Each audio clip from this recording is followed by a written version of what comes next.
गाँव पर ना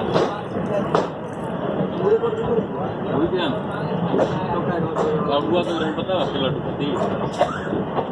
गणेश के मामा के मामा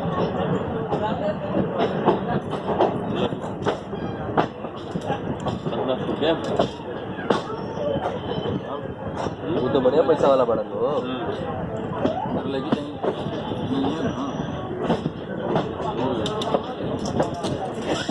लड्डू को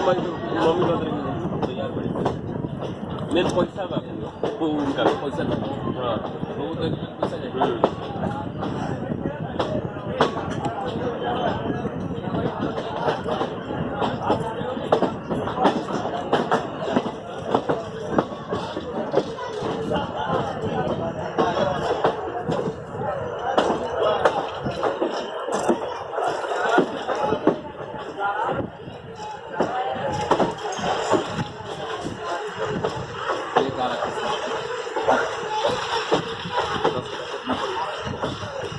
किस्मत कुछ नहीं के